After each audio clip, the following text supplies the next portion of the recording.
Good morning, good afternoon, or good evening, depending on where you are in the world. And thank you very much for joining this session on combining machine learning with Power BI. My name's Alex Whittles. All of my contact details are up on the screen. Do feel free to get in touch with any questions you have about content we cover in this session.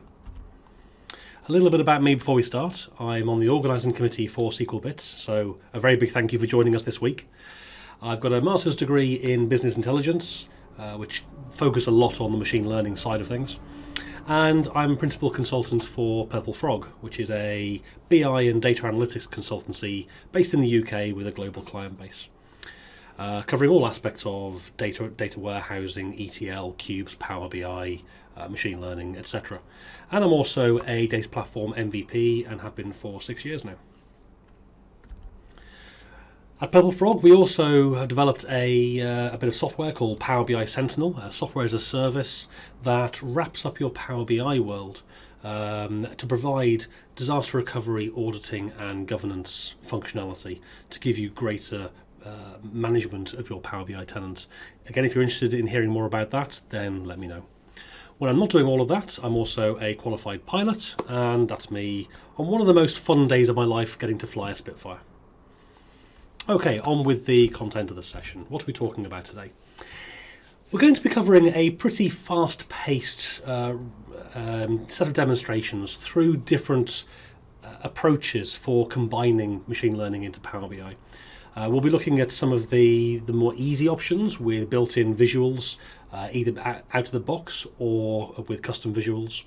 And then we'll be looking at consuming Azure Cognitive Services, pre-built libraries of machine learning functionality that Microsoft exposed that we can hook into. And then we'll get into a bit more detail about how to create your own machine learning libraries using Dataflow, Automated ML, Azure ML Studio, and then even a bit of Python at the end, embedding that directly in Power BI. So it's going to be a relatively fast-paced session. Entirely demos. This is one of the last slides you'll see in the session till we get to the very end. Hopefully you can keep up. At least this session's being recorded, so you can watch it again later at a slower pace if you want to. Okay, on with the demos. Everything that we look at today is going to be using two primary data sets. The first one is a set of vehicle data. This is a set of cars with various attributes, features such as the number of cylinders, the size of the engine displacement, horsepower, weight, acceleration, year, etc. And we'll be using this to predict the miles per gallon, the MPG, or the efficiency of the vehicle. So we'll be predicting this MPG column, and we'll be using all of these numerical features to predict that.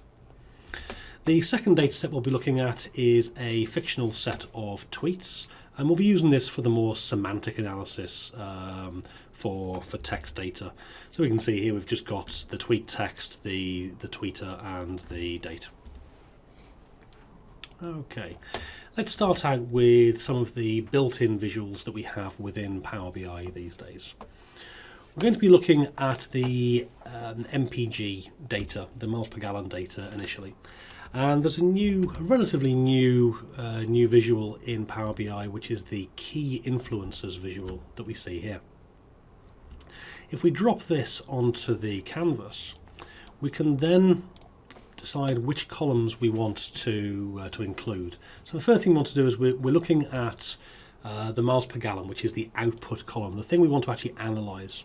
And then we can provide all the other columns that we want to include in this analysis. So we're going to add acceleration, country codes, cylinders, displacement, horsepower. We're not going to include model because we're not doing any text analysis. We are going to include weight and year. I'm just going to change some of these to stop them averaging to make them don't summarize. There we go. Now, straight away, as soon as we select these columns, Power BI is building a very, very quick machine learning model behind the scenes and running some statistical analysis over our data to understand and provide some context as to the influence that each of these source fields has, each of these features, as to how they impact the output miles per gallon. So we want to know what makes MPG bad. So we're going to change what influences MPG to decrease.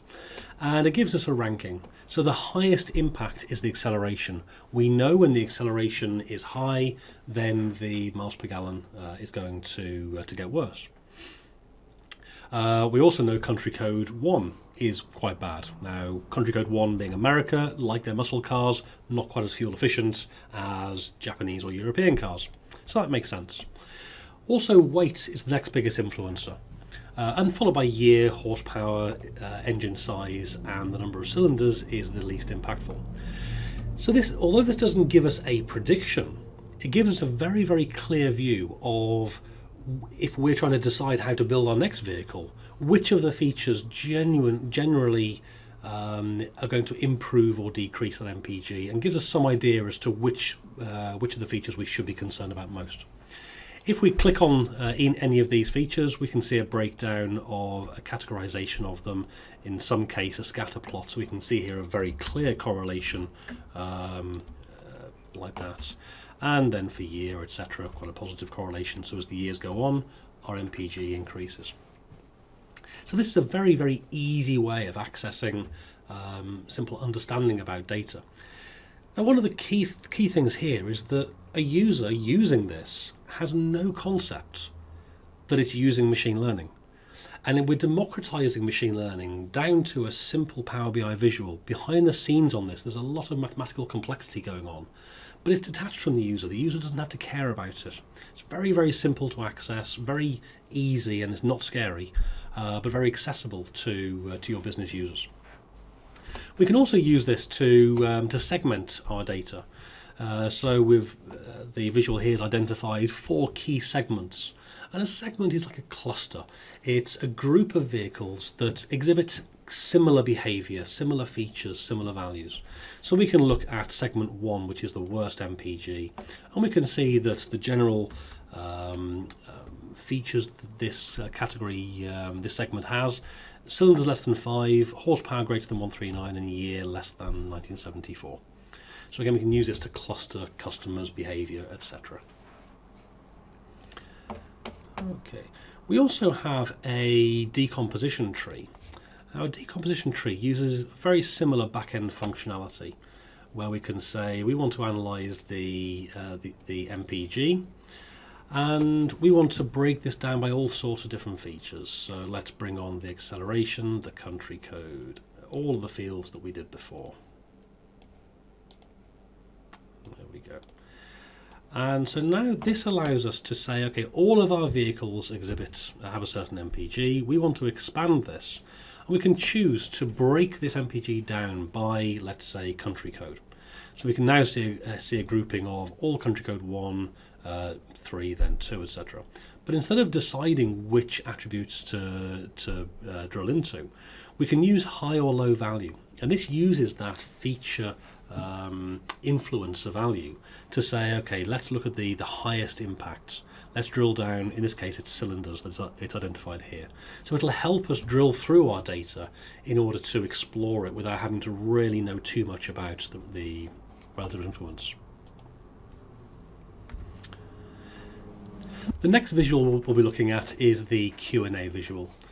And this is a way of providing a free text question into Power BI. And Power BI does some semantic analysis on that question to try and understand what it is we're asking for within the context of the data set. So let's ask this, show me the best car. Now this has a problem. There's 2 red lines here. It doesn't understand what best means, and it doesn't understand what car means. So we can click on this and we can give it some definitions and provide some synonyms for the data. So straight away, a car refers to, well, in our data set, we call it a model. So let's say a car refers to model. And now it understands what car means. It'll give us a list down here, and we can also see a preview in the window over here. So what is the best model? Well, the best model is high MPG, and it actually gives us a few suggestions here, so we can choose high MPG. And this is one of the challenges with the Q&A visual.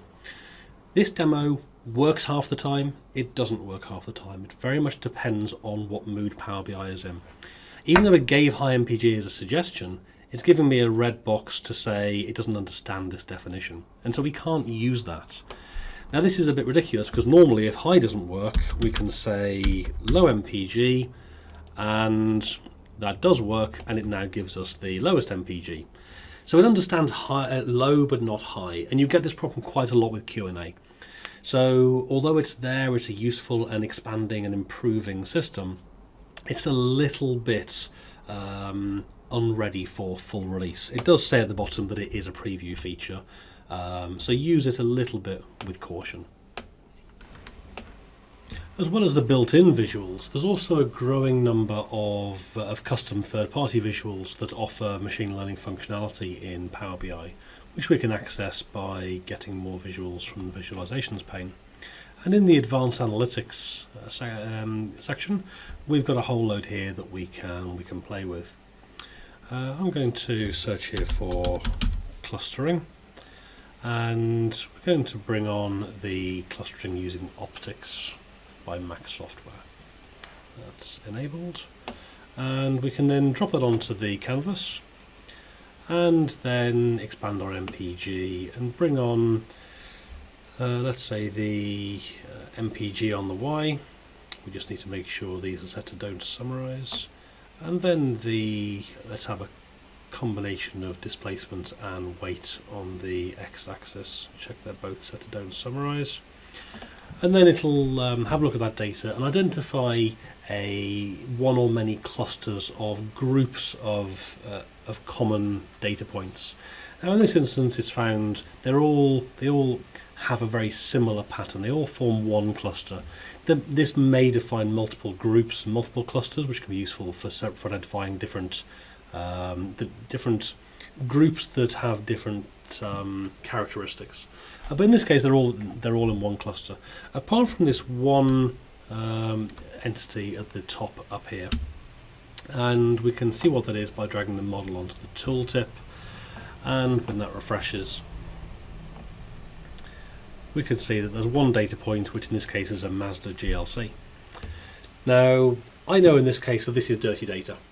It could genuinely be an outlier, but it's very important to run this kind of data profiling across your data before doing a lot of machine learning work on it. Because when you do have these kind of outliers, they can have a big impact on the quality of your prediction models. So running your data through clustering and outlier detection visuals like this can give you a very clear view on what data you need to remove from your training data set, or potentially just be aware of it so that you can understand the impact if it does have an impact on your predictions. You can also use these kind of things, outlier detections, for just understanding your data before actually presenting normal analytical reports, to understand whether your data is actually clean or not, and does it conform to the standard pattern. So moving away from the visual side of things, how can we use ML to help us transform our data to get more meaning out of it? And to look at this, we're going to start looking at the Azure Cognitive Services, which are a pre-built library of machine learning functionality that Microsoft provide that we can hook into from many sources, including Power BI. To do this, we're going to go back into Power Query. And if we look at the top right, we see a set of AI insights. And we're going to be using the text analytics, one of these.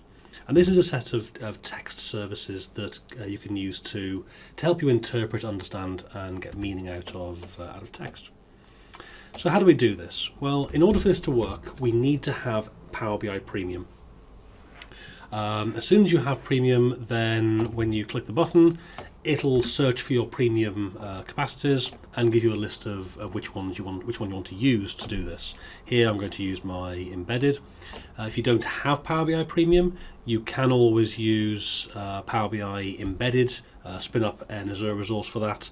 As long as you have at least an A2 SKU, then you get access to the same machine learning functionality. In fact, all the same premium functionality you get in Power BI Premium. So we've chosen our capacity, and we've got a few choices here. We've got, we can detect the language, useful in a multilingual set of data you're trying to analyze. We can extract key phrases, and then we can score sentiment. We're going to be using the score sentiment option here. If we choose that, we can then say we want to pass through a column, and we're going to be using the tweet column. We can pass in a language if we want to, but it's optional. It'll detect the language if we don't. And as soon as we do this, it's going to, let's apply the changes. And that will now add an extra column to our data.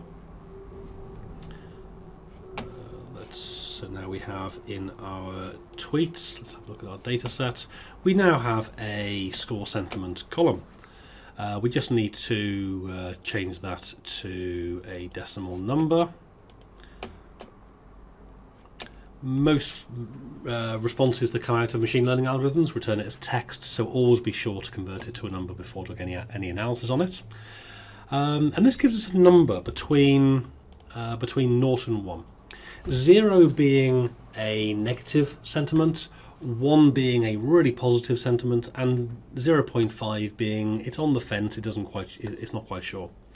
So we can use this to rank our tweets as worst and best.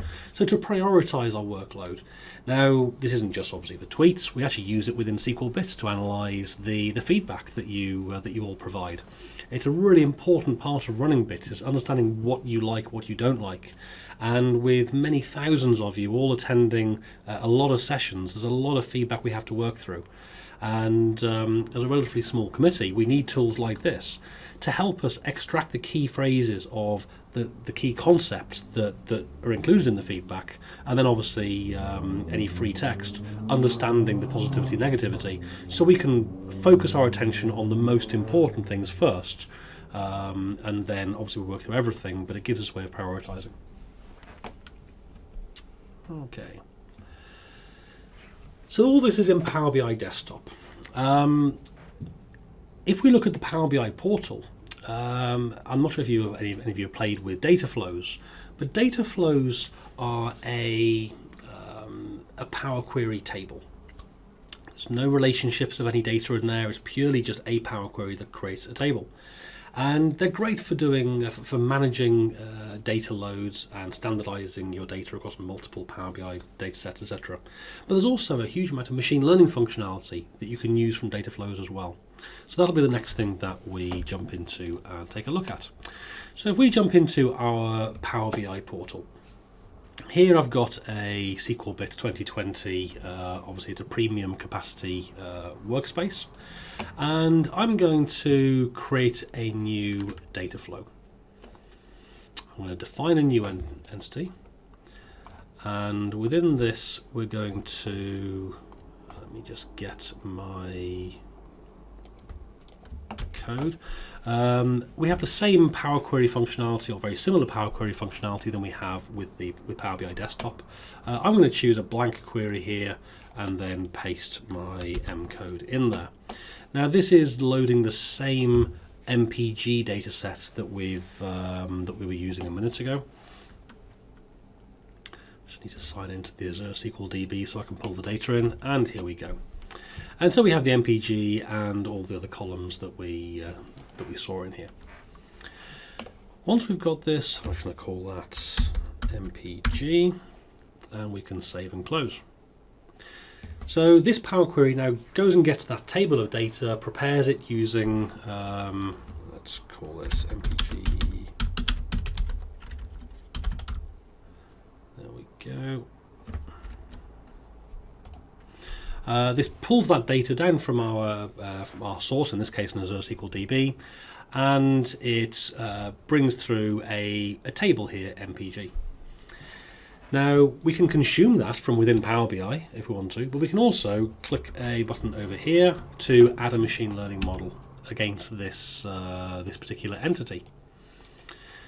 So we've got multiple columns in here. We're going to choose the MPG as the field we're going to predict.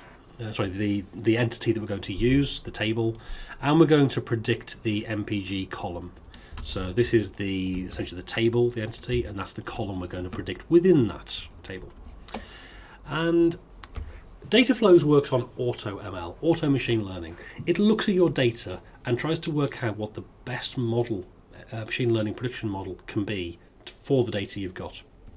In this case, it knows it's numeric and it's linear, so it's giving us a regression model. It thinks that's the best choice for our data. It saves you having to know about all the different machine learning algorithms and models out there. So we'll accept that. And we're now going to decide which columns, which features we're going to use in our data set to actually feed into that machine learning model. And it says we're going to use all of them.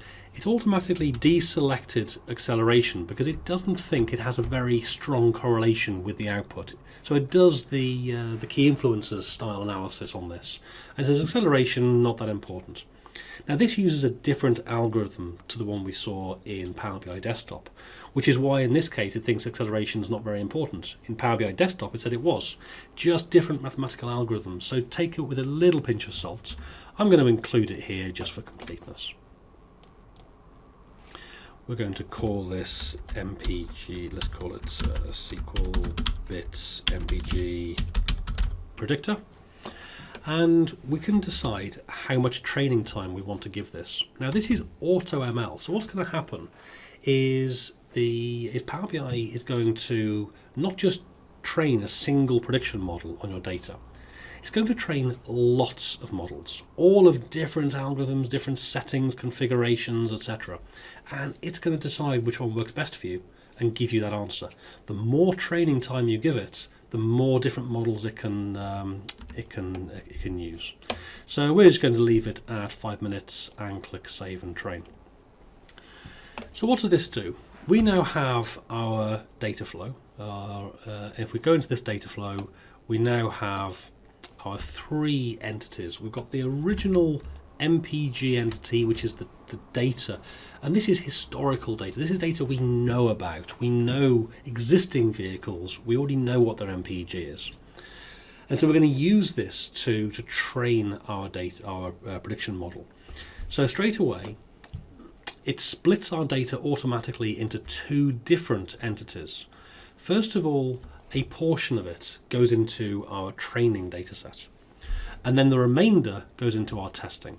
So what's going to happen is that Power BI Data Flows is going to use this training data to train lots and lots and lots of models.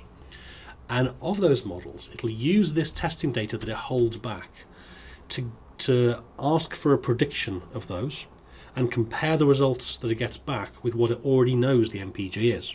And that's a way it can give it a test to see how good a model that is at predicting. And that's what it does for every single type of model. It goes through them all, works out the best one that's relevant in your data, and then you end up with a machine learning model. And here we go, here's our predictor model. And now with a little bit of video editing magic, we've fast forwarded 5 minutes and our machine learning model has been fully trained. We can see here the training status, and we can actually look at the information about this model. And using the View Model Accuracy button at the bottom, it's going to give us some information about the details of the model that it's created for us. And this will help us. It'll give us an idea about the quality of the predictions that it's able to create. So we can see here that it's given itself a score of 86%. 86% of the variation of the unpredictability of our MPG has now been predicted based on the other features that we've been able to provide. There's still a 14% variance that it can't explain, but that's a pretty good model. Here on the chart we see the actual predicted MPG versus the actual MPG, and we can see that it's actually a very, very good correlation. It tails off a little bit with higher MPGs where it gets a little bit skewed, but all in all it's a pretty good model. We can also look at the training details of this. And this is where we see, it actually went through 25 different models to try and find the best one for us. And we can see that the prediction quality changes quite dramatically over time. And if we look at the actual model itself, we can see it's actually using an ensemble model here. So it's actually generated 5 different models, and it thinks they're all very good in slightly different ways. And so it combines them all together into one result. So it's quite a complex system behind the scenes, but very, very easy to use.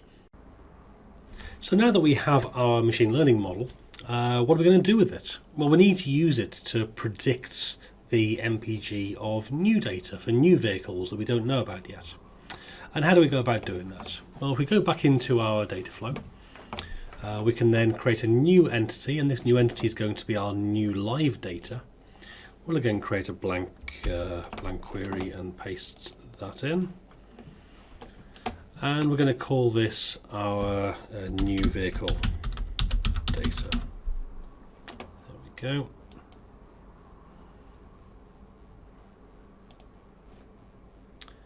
That's now going to validate that query. And then once we have that, that new entity in, we can then pass the data in that new entity through our machine learning model. Now note that we do already have the MPG column here. Ignore that. That's already there. We're going to ignore it for the prediction. We can just use it for a comparison afterwards.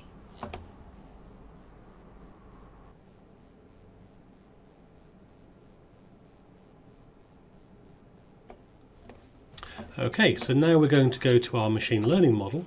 We're going to take our predictor, we're going to apply it to our new vehicle data, and then give it an output column. And we're going to save and apply that. And that then creates 2 new output entities. The one with the actual enriched data, so that's an enhanced, enriched version of the data coming in. And also a data flow entity of explanations that helps give some insight into what's happening on that prediction. So now when we refresh this, the new vehicle data will load in from our source, it'll pass it through our model and output our enriched predictor. So now we have that, how do we consume these data flows? Well, if we go back to Power BI Desktop, then when we choose Get Data, we can just choose Power BI Data Flows. This is now going to look into our Power BI account and give us all of the different data flows that we have access to see. There we go, let's choose this one. And we can see here there's an enriched MPG model that I created before because I haven't processed the one we've just done. And we can see all the columns there, including the regression result. Let's transform that data. As usual with most regression, with most ML models, the data gets returned as text, so we change that to a decimal, close and apply. And we can then use it like any other Power BI dataset. The beauty of this, though, is because it's a data flow, it's very easily shareable across different people, different data sets. So you can have one ML model resulting in one data flow, and then loads of different people in different Power BI data sets can consume that same output. So you're doing the predictions once and reusing it many times. There are some explanations in this column here. You get a more detailed explosion of that table in the explanations data flow entity. So what's actually happening here? Well, we load our data into our historical data into a data flow, and it's then split into 2 different groups. Around 80% goes into our training data flow, and the remaining 20% goes into our testing data flow.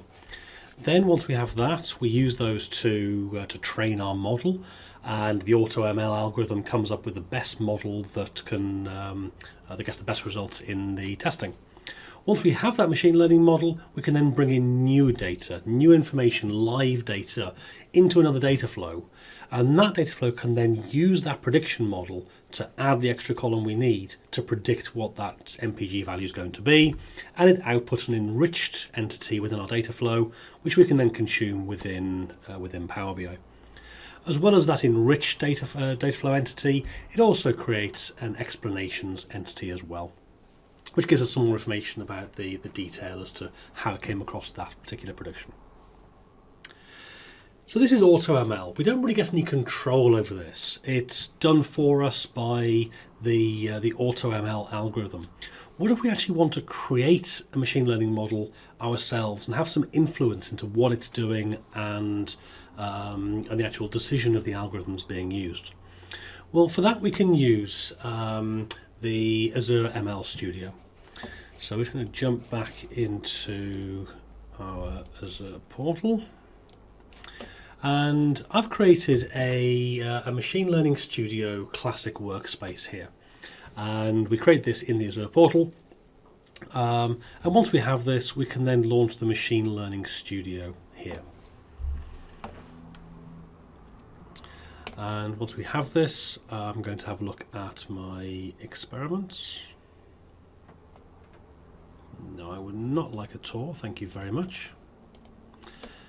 And I'm going to create a new experiment using the new button down the bottom. And there's a whole load of experiments here that you can preload, pre-created for you to get a feel for how it all works. We're going to start from scratch and create a blank experiment. Feeling brave here. Now on the left-hand side, you see a whole load of tasks or entities that you can drag on, including save data sets. We can upload our data into this. So if we've got our own data, we can just upload here and then consume it. But there's also a whole lot of sample data which you can use just to get started really easily. There's actually one here which is where I got the MPG data from, and so we can just grab that, drag it on, and this is then going to be our the start of our data set. We can right-click Visualize here, and we can have a look at the source of the data. Now we don't want this model column, so let's just get rid of that. So we're going to use a select columns and data sets, join those two together, and on the right hand side we launch the column selector, and we can choose all of the values that we want to bring in, excluding the model. Okay. Now we've got our the source data that we want to build something from. We need to split our data in two. So we're going to use the split task here, and we need to say what do we want our percentage to be. Let's go 0.8. So 80% of our data to go out of the first route, and then the remaining 20% to go out of the second. And now we can train our model. So let's choose train model, and we're going to pipe in our 80% of training data here. Whilst we're here, I'm just going to bring on score there as well, just to save time later on.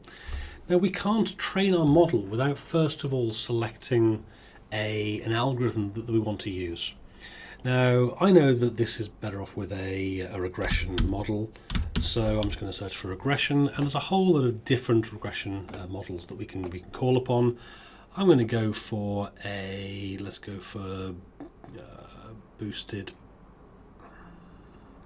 decision tree. That'll do. So we're going to plug that in. And in our model, what column are we going to predict? We're going to predict the MPG column. Okay. And then we can pipe the output of that into our score, and then take our 20% of test data and pipe that into our score there as well. So I'm just going to run that through. And that's now going to take our data, split it in two, use 80% to train our model using a boosted decision tree regression algorithm, and then it's going to score it. Now we can look at all sorts of information about we can evaluate the model and look at the stats of it. We haven't got time for that today.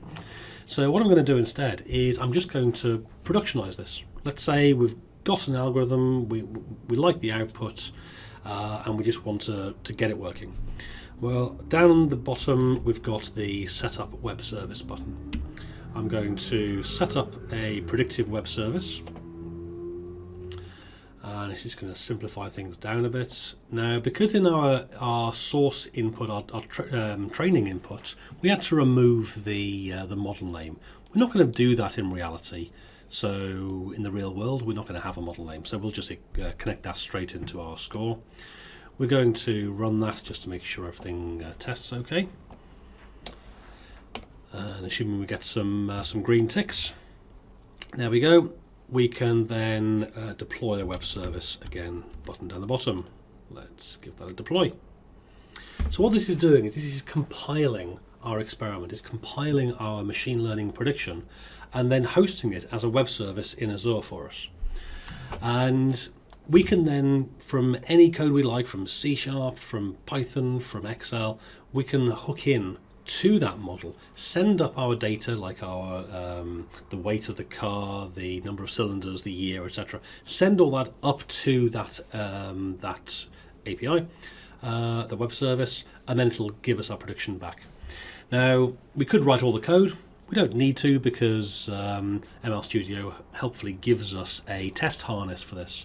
So we can click the test button and it loads up a full test harness with all the information we need.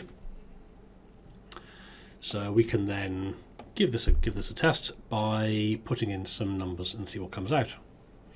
So we're going to, we can ignore the MPG column because obviously that's going to be the prediction. Cylinders, let's go for 8, displacement 2000, horsepower 200, weight, sorry, that shouldn't be 2000, should be 200.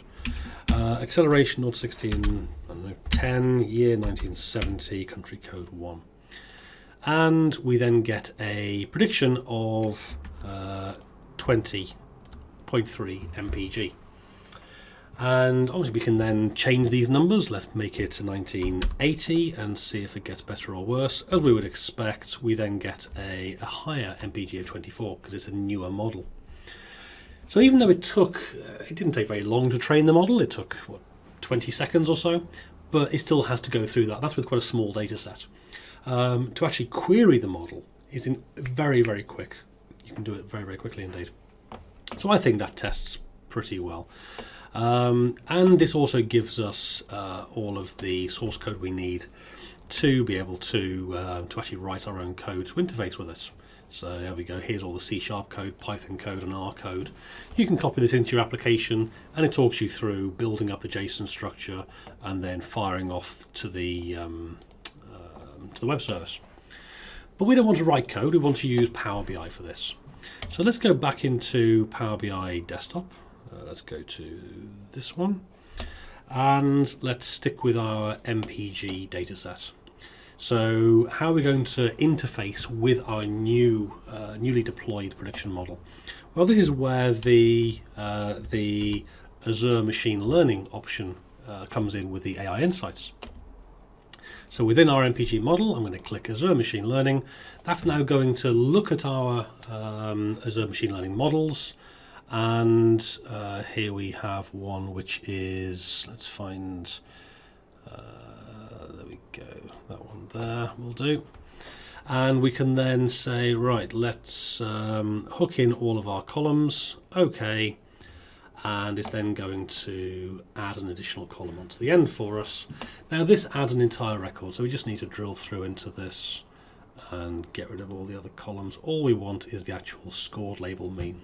We can get a standard deviation as well to give us some kind of understanding of the error there, but let's just go with that scored label mean.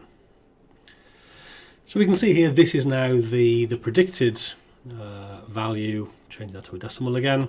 That's the predicted MPG of this vehicle. And you can see how quick that was.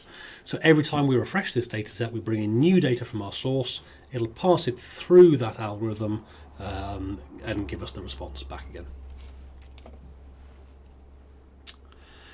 So that was very easy. And we can also call that same ML system from a data flow as well, if you want to. So using that ML Studio, there's a reasonable amount of flexibility in there, and it does give you the option to be able to edit, to change the parameters of what you're doing, but it's still not the same as actually writing your own code. And Power BI does give you the option to write your own Python or R code if you want to as well. So to do this, I'm just going to load up an existing Power BI document that I've got. And importantly, I've already got Python installed on this PC. If I was using R, I would have to have that installed as well. And so what we can do with this now is we're going to do the same sentiment analysis in our tweets. So I'm going to go to, and so we've got this column here, the sentiment that this code creates. If we go back into Power Query, we can see how this works. When we get to this point, if we, where are we here, on the Transform tab, we have Run R script and Run Python script.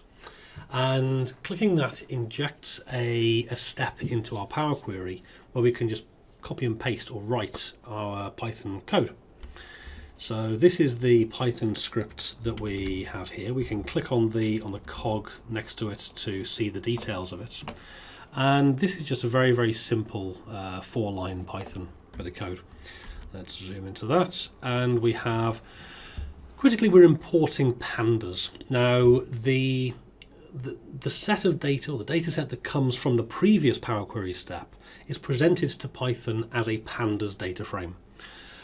So once we import the pandas library, we can then interface with that data frame and access the columns that come from Power Query.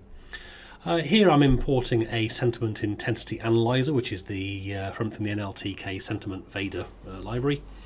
And once we have those two imported, we can then add a new column called sentiment to our data set. Data set's the name, how we refer to the incoming data set from the previous Power Query line. And so we're going to add a new column called sentiments, and we're basing it on the tweet column and then applying our sentiment functionality to it. By all means, copy and paste that code in your own code. Note this uses your local Python installation and library. So you have to configure Power BI Desktop as to which Python library, Python installation you want to use in order for this to work. And the same with R. So once we've done that, we then get the results. Now it actually returns the whole thing as one table. So we have to then drill back through it, or drill into it rather, in order to get access to the underlying data. And then we end up with our sentiment column. So is that better or worse than using the cognitive services or calling an Azure ML script, etc.? It entirely depends. Obviously it doesn't need to have Power BI Premium, which is a benefit. However, when you deploy this up to PowerBI.com, it's not able to run the Python code within PowerBI.com service. You have to have the personal Power BI gateway installed, and it has to be the personal gateway, not the enterprise gateway. And that has to be a gateway down to a machine that has the Python installation set up on it. And so what Power BI does is it takes the data sets, Power Query pulls the data in, passes it down to your personal gateway, it runs the Python code, and then sends you the results back. So you need to consider the potential performance implications of that with large data sets. But for most data sets, there's no problem at all with doing that. Is that better or worse? Well, it gives you more flexibility in the Python code, but it takes more coding. Obviously with cognitive services and the Azure ML Studio, it's just a much easier interface. It's all drag and drop and point and click without actually any coding to do. Just to go over some details of Python if you will want to have a play with that. You can install Python from python.org. You need to install the personal gateway on the machine with Python installed and then interface everything with the pandas data frame. To install the libraries that I just used, we're using pandas, NLTK and matplotlib. And then we're downloading the Vader lexicon, and then the 4 lines at the end are the code that I used to do the sentiment analysis. As well as using Python and R for data transformation within Power Query, you can also use it for advanced visualizations, using libraries such as matplotlib, ggplot, plotly in Python or R to take the data, the output in your data sets, and then add some quite advanced visualizations over and above what can be achieved through the built-in visualizations in Power BI. Right, so where does that leave us? Let's go back to our original agenda. We've looked through 6 different ways of of combining machine learning functionality into Power BI, and they all provide a slightly different experience on the spectrum of complexity or coding required against the power and the control that you have available to you. Obviously, the built-in Power BI visuals, incredibly easy. They're getting better all the time, but they don't really give you much flexibility. Then some custom visuals do, and then we go to the cognitive services, which give you quite a lot of ability to transform your data if they're aligned with the cognitive services that are available. If they're not, then you can go to data flow for analyzing your data with the automated ML, or if you actually want to do more complex work, we've got the Azure ML Studio option, hand-rolling your own machine learning model and then interfacing it from Power BI. And then at the very top end of the spectrum, you've got Python. I say Python or R, it's entirely your choice. They're both supported, and that's getting proper hands-on with the code, embedding Python into your actual Power BI data set. So with that, I'll wrap up and say thank you very much for staying here for this session. We do have some time for questions, so I'll be taking any questions now. Thank you very much.